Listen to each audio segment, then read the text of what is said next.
Ravi Gangwar from Uttar Pradesh Piliphit. Uttar Pradesh Piliphit. And your medium of exam is English or Hindi? Hindi, sir. In mains? Hindi. Hindi? Yes, sir. And what's your subject? इतिहास. इतिहास. Okay. कुछ बताइए अपने बारे में, ऐसी 5 बातें बताइए जिनसे आप चाहते हैं कि आपका इंटरव्यू जिन पर आधारित हो। मेरा इंटरव्यू सबसे ज्यादा मेरी हॉबीज पे जाना चाहिए, जैसे कि डेफ में भी मेंशन है, और मैं बताना भी चाहूंगा कि मेरी हॉबीज क्रिकेट खेलना और पैदल घूमना है। अच्छा। और दूसरा सर, मेरी जो पोस्ट ग्रेजुएशन है, मेरा वैकल्पिक विषय भी वही है, इतिहास पे होना चाहिए। ठीक है। और तीसरा सर, मेरा इंटरव्यू जो मेरी पर्सनालिटी चेक करने के लिए और सिविल सर्वेंट बनने के लिए जो आवश्यक मूल्य हैं उनके आधार पे होना चाहिए। ठीक है, तो सबसे पहले आप यही बताइए कि आईएएस बनने के लिए कौन से मूल्य आवश्यक हैं। ऐसे 5 मूल्य बताइए और उनकी तुलनात्मक महत्ता बताइए। सर, आईएएस सिविल सर्वेंट बनने के लिए सबसे महत्वपूर्ण मूल्यों में से एक है सत्यनिष्ठा, जैसे कि आप जो ठीक है, मैं समझ गया। इंटीग्रिटी, आगे बताइए। दूसरा दृढ़ता, पेशेंस, और तीसरा सर सेवा भाव। पेशेंस को दृढ़ता कहेंगे या धैर्य कहेंगे? सर माफी चाहूंगा सर, परसेवरेंस, जिसको हिंदी में दृढ़ता। परसेवरेंस, ठीक है। तीसरा सर सेवा भावना, और चौथा जो एप्टीट्यूड थोड़ा सा सिविल सर्वेंट से रिलेटेड होना चाहिए वो, और 5वां कंपैशन। ठीक है, अब आप मुझे ये बताएं कि एक तो इंटीग्रिटी एक शब्द है, एक प्रोबिटी शब्द है। अगर कोई आपसे पूछे कि इंटीग्रिटी और प्रोबिटी में क्या अंतर है, आपके आईएएस के पाठ्यक्रम में इन दोनों शब्दों का इस्तेमाल हुआ है, क्या अंतर है इन दोनों में? सर, क्या मैं प्रोबिटी का हिंदी अर्थ? प्रोबिटी को हिंदी में शुचिता लिखा है आपके पाठ्यक्रम में। सर, इंटेग्रिटी मतलब जो सत्यनिष्ठा होती है, उसके अकॉर्डिंग जो आप कहते हैं वही करना होगा, मतलब आपके सिद्धांत और व्यवहार में ज्यादा फर्क नहीं होना चाहिए। और शुचिता, जहां तक मैं समझ पा रहा हूं सर, मेरे हिसाब से शुचिता का मतलब ये होना चाहिए कि आपके आचरण और कार्य व्यवहार में ईमानदारी और नैतिकता का उचित समावेश होना चाहिए।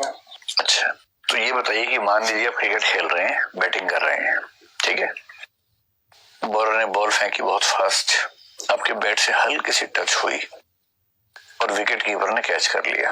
इतनी हल्की टच हुई कि सिर्फ आप उसकी आवाज सुन पाए, ना अंपायर सुन पाया, ना बॉलर, ना विकेट कीपर, किसी ने आउट होने की अपील नहीं की। इस पूरी दुनिया में सिर्फ आपको पता है कि आप आउट हैं और भगवान को पता है अगर वो हैं तो, ठीक। ऐसे में यदि कोई बैट्समैन खुद अनाउंस करे कि मैं आउट हूं, ये ऑनेस्टी है, इंटीग्रिटी है या प्रोबिटी है? और अगर वो अनाउंस ना करे तो इनमें से कौन सा मूल्य उसके अंदर बचा रह जाता है? सर, मेरा मानना है कि जैसा कि आपने बताया कि केवल मुझे ही पता है, और अगर कोई अपील नहीं होती है फिर भी मैं मैदान से चला जाता हूं, तो इसमें जो ऑनेस्टी का मूल्य है वो तो बिल्कुल बरकरार रहेगा, और कहीं ना कहीं प्रोबिटी भी इसमें शामिल हो जाएगी। और जहां तक बात सत्यनिष्ठा की है, तो मेरे अनुसार यह मूल्य भी उचित है, क्योंकि खेल भावना के अनुसार आप उसमें बेईमानी नहीं कर सकते हैं, और अगर वो खिलाड़ी मैदान से नहीं जाता है तो इसमें कहीं ना कहीं ईमानदारी का उल्लंघन होता है और शुचिता का भी उल्लंघन होता है। सर, आजकल कुछ लोग बोलते हैं कि स्पोर्ट्समैनशिप और गेम्समैनशिप दो अलग अलग मूल्य हैं, क्या इनमें अंतर हो सकता है? मेरे हिसाब से सर, स्पोर्ट्समैनशिप एक प्राचीन अवधारणा है, जैसा कि जिसमें जो खेल के मूल्य हैं और उनका अनुपालन जरूरी होता है। इसमें हार या जीत बहुत महत्वपूर्ण नहीं होती है, महत्वपूर्ण होता है खेल भावना से खेल खेलना। और गेम्समैनशिप, जितना मैं समझ पा रहा हूँ उसके हिसाब से गेम्समैनशिप के अनुसार खेल को जीतना ज्यादा जरूरी है, तो उसमें अगर आपको कुछ और भी तरीके अपनाने पड़े तो वो आप अपना सकते हैं। चलिए, मेरी तो आखिरी सवाल ये है कि इतिहास क्या है? सर, ईएचकार के अनुसार इतिहास वर्तमान। तो ईएचकार का नाम लिया ही नहीं सर, संयोग से उसकी पुस्तक का नाम भी यही है, तो ऐसा थोड़ा ना कि हम इतिहास क्या है पूछेंगे तो ईएचकार के संदर्भ में पूछेंगे। आपकी राय में इतिहास क्या है? सर, मेरे अनुसार इतिहास अतीत की गलतियों से सीख लेकर वर्तमान और भविष्य में सुधार करना है। ये तो बहुत रोमांटिक सी परिभाषा इतिहास की हो गई। मैं तो बहुत ऑब्जेक्टिव परिभाषा की उम्मीद कर रहा हूँ आपसे, एकदम ऑब्जेक्टिव, एक विषय के विद्यार्थी के तौर पर बताइए। जी सर, मेरे हिसाब से सर, इतिहास सोशल साइंस है जिसमें प्राचीन समाज में जो जीवन के मूल्य हैं, जैसे कि सामाजिक, धार्मिक, आर्थिक, सांस्कृतिक, उनका अध्ययन करना ही इतिहास है और उनका मूल्यांकन वर्तमान के संदर्भों में किया जाएगा। ईएचकार ने क्यों कहा है कि इतिहास दरअसल एक प्रकार की कल्पना है, गल्प है, गप है, जिसमें ऑब्जेक्टिविटी नाम की चीज नहीं है? सर, यहाँ पे मैं कहना चाहूंगा, शायद उनका यह मानना रहा होगा कि इतिहास में जो तथ्य और साक्ष्य मिलते हैं हमें, वो अपने आप में कोई कहानी नहीं कहते हैं। अब उन साक्ष्यों और तथ्यों के आधार पे इतिहास की व्याख्या विभिन्न इतिहासकारों के द्वारा की जाती है, तो कहीं ना कहीं उनका यह मानना रहा होगा। रवि, मौद्रिक नीति समिति जब से बनी है और उस समिति द्वारा जो नीतियां बनाई गई हैं, उसके बाद ऐसा लगता है मौद्रिक नीति का अर्थव्यवस्था पर असर कम हो गया है। निरंतर ब्याज की दर कम की जा रही है, लेकिन निवेश बढ़ नहीं रहा है। बैंकों में समस्याएं बढ़ती जा रही हैं, अब एनबीएफसी में भी समस्याएं आ गई। ये संयोग से ऐसा हो रहा है कि उनकी कार्यशैली में कुछ कमियां हैं? सर, मेरा मानना है कि जो मौद्रिक नीति समिति के लगातार मौद्रिक उपायों करने के बावजूद भी जो सुधार नहीं आ पा रहे हैं, उनमें कहीं ना कहीं वैश्विक अर्थव्यवस्था का भी योगदान है। जैसा कि विश्व स्तर पर भी मंदी की स्थिति है, तो उस वजह से भारतीय अर्थव्यवस्था भी प्रभावित हो रही है।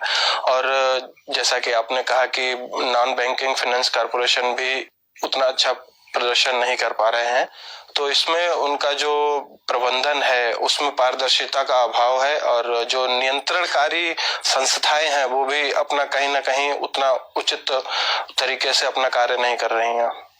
अगर सेना की कार्यशैली में पारदर्शिता न हो तो क्या सेनापति की भी जवाबदेही बनती है? बिल्कुल सर। क्या आरबीआई सेनापति के रूप में नहीं है? एनबीएफसी की कार्यशैली में अगर पारदर्शिता कमी है तो क्या आरबीआई उसके लिए जवाबदेह नहीं माना जाए? सर, जितना मैं समझ पा रहा हूँ उस हिसाब से आरबीआई उतनी स्वतंत्र नहीं है जितनी स्वतंत्रता आरबीआई को मिलनी चाहिए। किसका अंकुश है आरबीआई पर? कहीं ना कहीं सर, राजनीतिक दबाव जो कि सरकार के द्वारा लगाया जाता है। तो आप ये कह रहे हैं कि एनबीएफसी में जो निगरानी का कार्य आरबीआई करना चाहती है, राजनीतिक दखलंदाजी के चलते वो नहीं कर पा रही है? सर, हाल ही में कुछ विवाद सरकार और आरबीआई के बीच देखे गए हैं, जिनके संदर्भ में ये कथन या धारणा थोड़ा सा सही प्रतीत होती है। मतलब सरकार नहीं चाहती कि संस्थाएं बढ़िया से काम करें? नहीं सर, ऐसा नहीं है।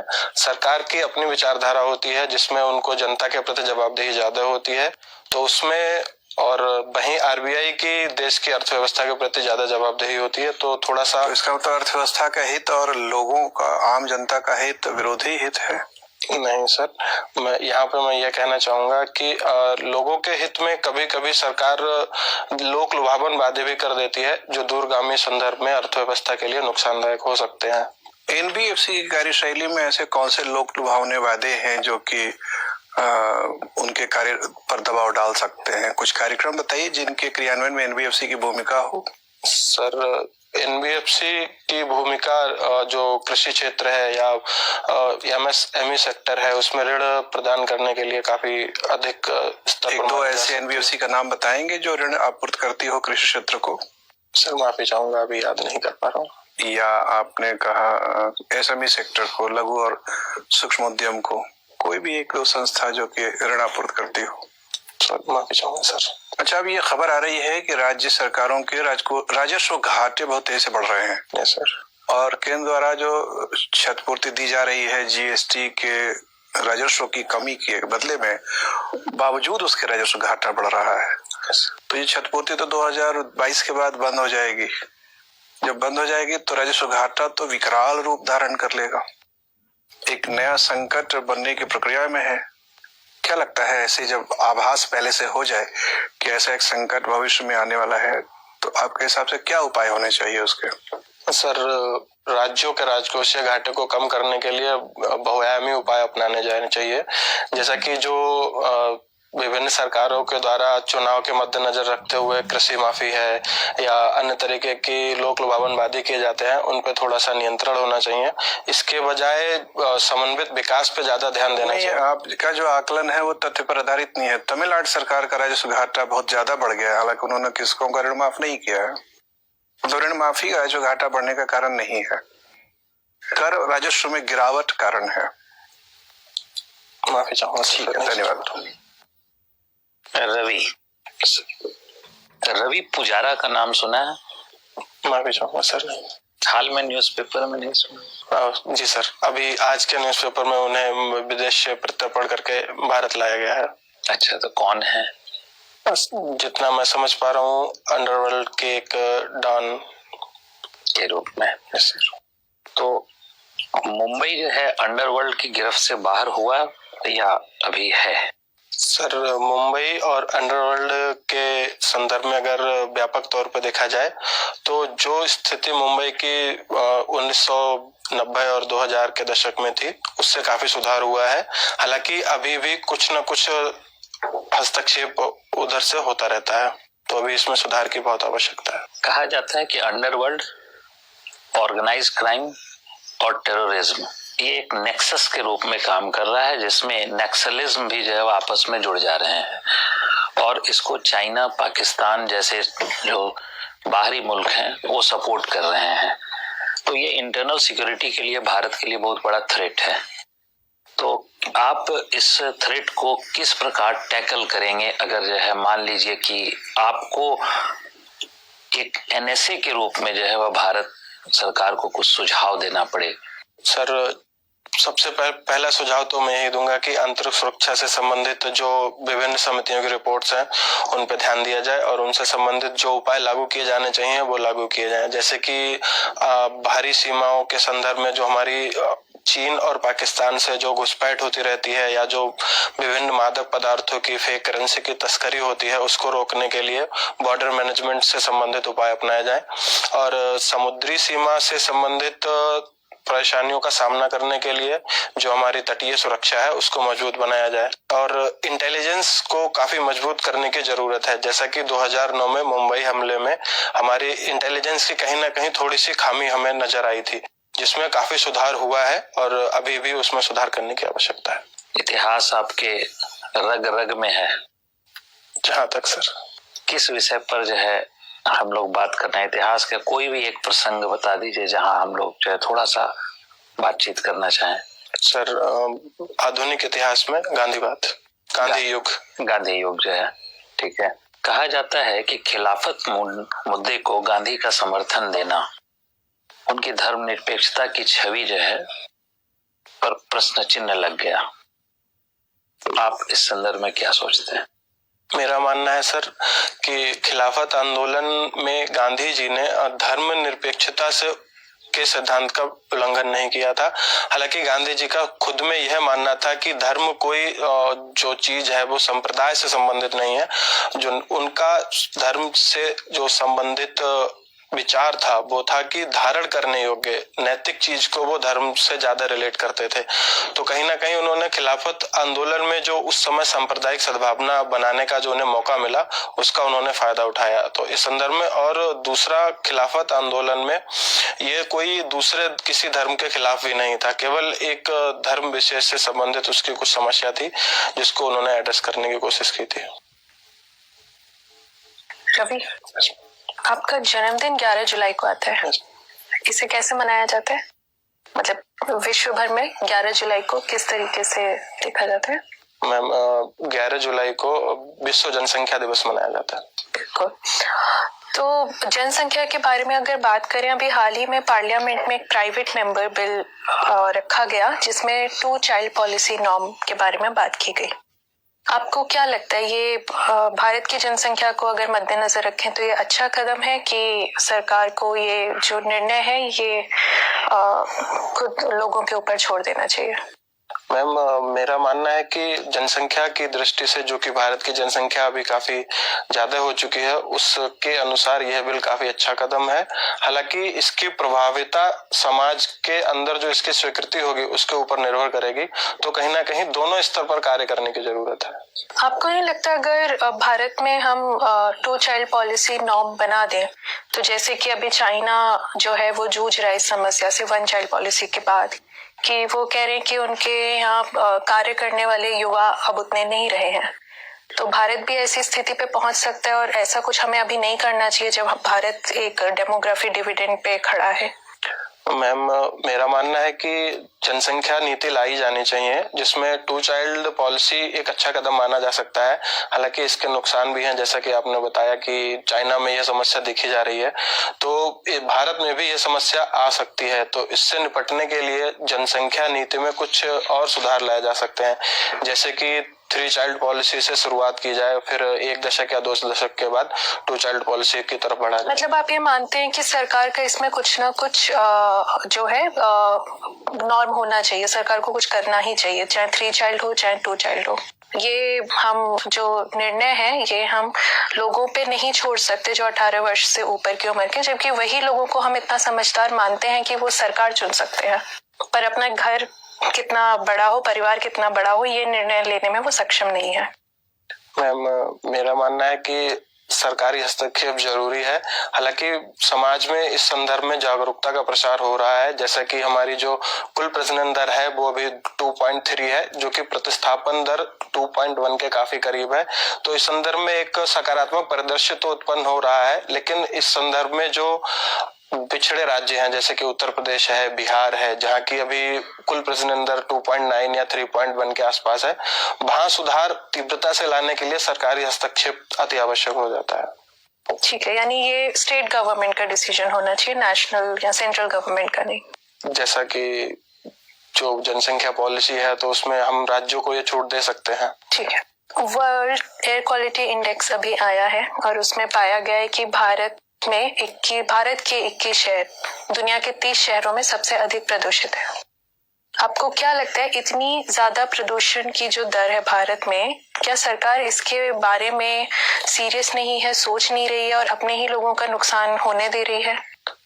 मैं कहना चाहूंगा कि विकास की अपनी एक कीमत होती है, जैसा कि हम इतनी बड़ी कीमत विकास करने किसके लिए विकास, जब लोग ही बीमार पड़ जाएंगे?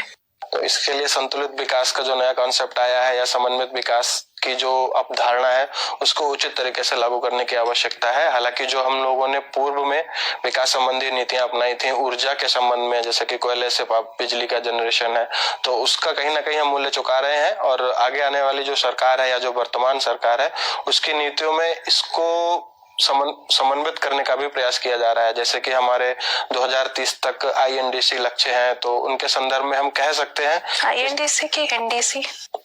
Ma'am, INDC intended nationally determined contribution. चलिए ठीक है, थैंक यू। रवि रवि, अगर आपको मौका मिले या विकल्प दिया जाए, यूरोप, दक्षिण अमेरिका और अफ्रीका, तीनों में से एक जगह जाके रहने के लिए, तो आप कहाँ रहना चाहेंगे और क्यों? सर, सबसे प्रथम तो मैं यूरोप में रहना ज्यादा पसंद करूंगा, उसके विकास की वजह से, और वहाँ पे सामाजिक और सांस्कृतिक जो स्तर है और जो ह्यूमन डेवलपमेंट इंडेक्स के अनुसार भी वहाँ पे मूल्य काफी ज्यादा है। तो ठीक है, तो यूरोप ज्यादा सही साबित होगा। उसके बाद? सर, उसके बाद अगर जीवन की सुविधा के हिसाब से देखा जाए तो फिर लैटिन अमेरिका या अफ्रीका में से कोई भी आप सिलेक्ट कर सकते हैं। दोनों एक ही है, एक जैसे ही है? ज्यादा सर समझ नहीं है मुझे, तो मेरे लिए तो दोनों समान है। अच्छा, आपको क्या लगता है कि यूरोप के विकास में या सामाजिक मूल्यों के SDA इंडेक्स में बढ़ने में वहां के भूगोल की कितनी भूमिका है? भूगोल मतलब जलवायु की, मिट्टी की, पानी की। सर, मेरा मानना है कि भूगोल की भी अपनी भूमिका है, जैसे कि उन्होंने अपने संसाधनों का उचित इस्तेमाल किया और विकास की प्रक्रिया को अपनाकर आज विकसित देश बन गए हैं। और कहीं ना कहीं सर इसमें ऐतिहासिक तथ्य भी आ जाते हैं, जैसा कि ज्यादातर जो पश्चिमी यूरोपीय देश जो आज विकसित अवस्था में है, उन्होंने पूर्व में 100-200 साल पहले औपनिवेशिक साम्राज्य के द्वारा अपने औद्योगिक क्रांति के जरिए अपने समाज को विकसित किया था। आज उसी का फायदा उन्हें मिल रहा है। अच्छा, कोई ऐसा देश दिखाई आपको देता है जहां पर औद्योगिकरण उतना नहीं हुआ लेकिन फिर भी विकसित देशों की श्रेणी में आता है? क्या बिना औद्योगिकरण के भी देश विकसित हो सकते हैं? माफी चाहूंगा सर, अभी उदाहरण आपके विचार अगर मैं पूछूं तो, एग्जाम्पल की बात नहीं करें। बिल्कुल सर, अगर औद्योगिकीकरण पूरी तरीके से नहीं तो एक सीमित स्तर पर तो अपनाया जाना ही पड़ेगा, क्योंकि औद्योगिकीकरण के अपने भी फायदे हैं, जिसमें विभिन्न उद्योग धंधे लगाए जाते हैं जिनसे रोजगार का जनरेशन होता है और उससे पूंजी जनरेट होती है, जो कि अर्थव्यवस्था के विकास में काफी लाभदायक होती है। फिर उसके बाद अगर हमारे पास पूंजी होगी तो समाज, शिक्षा, स्वास्थ्य आदि के स्तर पर हम काफी कार्य कर सकेंगे, जो कि विकसित देश होने के लिए आवश्यक तथ्य है। जब भी चर्चा हो रही थी बेरोजगारी हमारे यहाँ बहुत ज्यादा है सर, बेरोजगारी किसी क्या होती है, किसे बेरोजगार कहते हैं? सर, बेरोजगारी मूलतः ऐसी परिस्थिति है जिसमें एक व्यक्ति अगर रोजगार की इच्छा करता है और लेकिन उसे रोजगार की प्राप्ति नहीं हो पाती है। जैसे मैं इच्छा कर रहा हूँ रोजगार की और मेरे अंदर योग्यता है नहीं, लेकिन इच्छा कर रहा हूँ, तो मैं बेरोजगार माना जाऊंगा या नहीं? सर, मेरा मानना है कि एक योग्य व्यक्ति अगर रोजगार की इच्छा करे तो अच्छा, योग्यता भी होना जरूरी है। अच्छा, ठीक है। सपोज करिए कि आप एक गांव में एसडीएम हैं या अधिकारी हैं उच्च स्तर के, वहां पर स्कूल में मिड डे मील योजना चल रही है। उस मिड डे मील योजना में कोई थर्ड जेंडर आकर खाना बना रहा है और खाना बना रहा है, ये बात गांव वालों को पता चलती है, गांव वाले अपने बच्चों को भेजना वहां पे बंद कर देते हैं। ऐसी स्थिति में आप क्या करेंगे? वो किसी भी कीमत पर तैयार नहीं है, वो कह रहे हैं कि हटाओ, ये रहेगा तब तक हमारे बच्चे स्कूल में पढ़ने नहीं जाएंगे। आप क्या करिएगा? सर, इस संदर्भ में उस थर्ड जेंडर के व्यक्ति को हटाना ज्यादा उचित नहीं होगा। इसका सबसे अच्छा उपाय यही है कि विभिन्न तरीकों के माध्यम से गांव वालों की सोच नहीं समझने को तैयार ही नहीं हो। तो सर, यहाँ पे ये किया जा सकता है कि इसका एक उदाहरण ये है कि जैसा कि गांव वालों को ये लग रहा होगा कि थर्ड जेंडर व्यक्ति अस्पृश्य होते हैं या उनका बनाया हुआ खाना खाना लाभदायक नहीं है, तो इस संदर्भ में उसके द्वारा बनाया गया खाना मैं खा के उदाहरण पेश करूंगा और फिर उच्च स्तर पर जैसे कि जो वहाँ की सामाजिक सोसाइटीज वगैरह हैं उनके हेल्प लेके गाँव वालों की सोच बदलने का पूरा प्रयास करूंगा। सर, आपको उम्मीद है कि सिर्फ सोच बदल जाएगी उनकी? सर, कोशिश पूरी रहेगी मेरी बदलने की। तो ठीक है, ये बताइए पीलीभीत क्यों प्रसिद्ध है?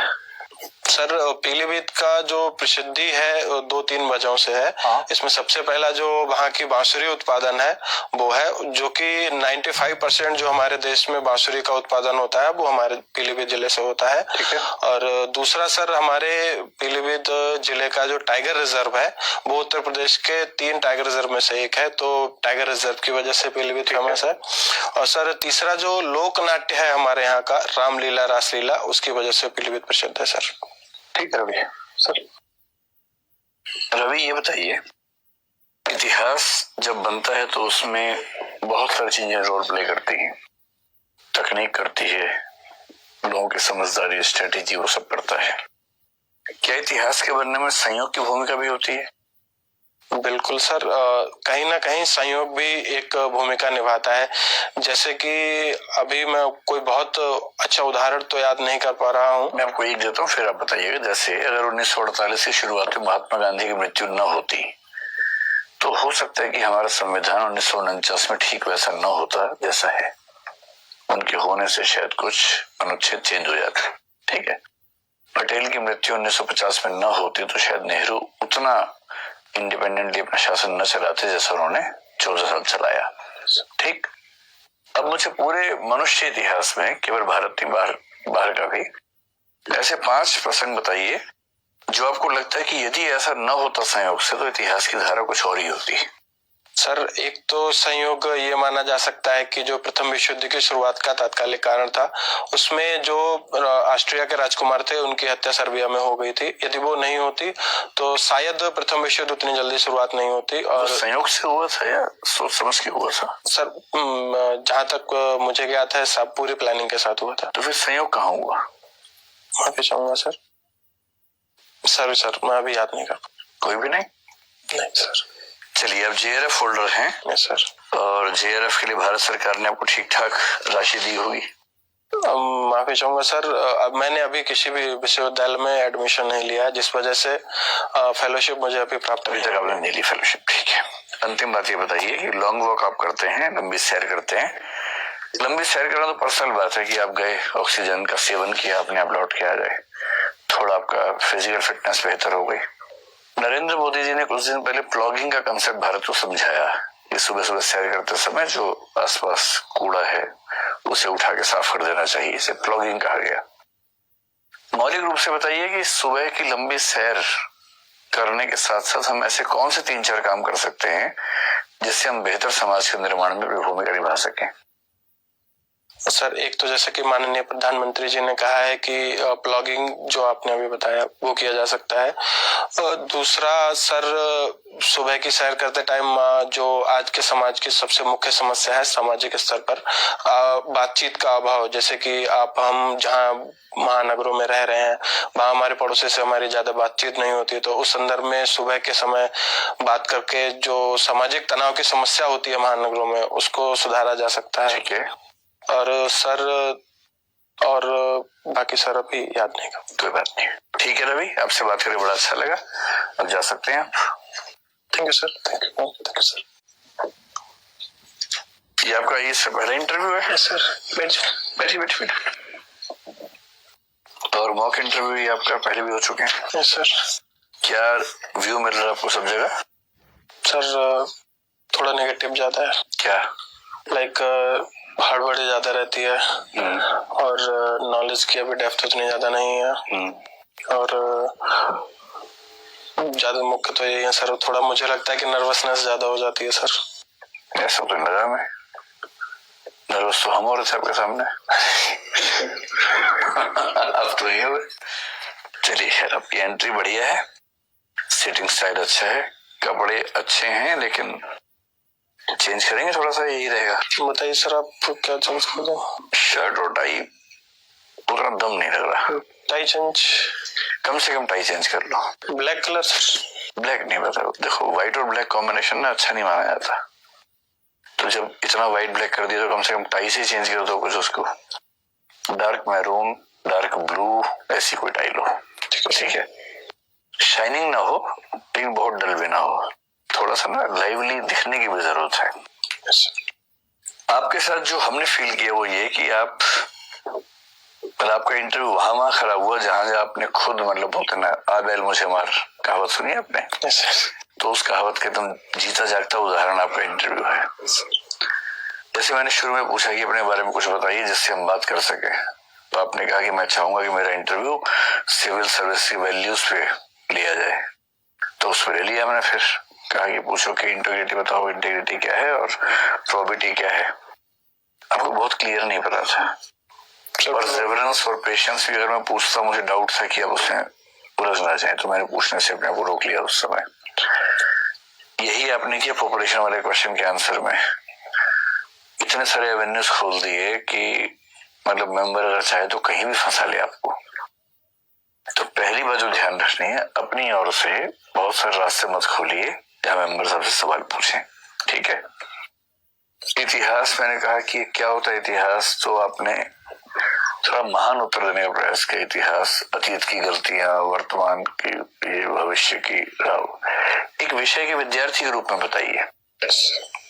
इतिहास अतीत में उपलब्ध साक्ष्यों के आधार पर उस समय के समाज, राजनीति आदि को समझने का एक निर्वचन का प्रयास है, एक व्याख्या का प्रयास है। ऐसा कुछ जो भी थोड़ा ऑब्जेक्टिव एक्सप्लेनेशन हो।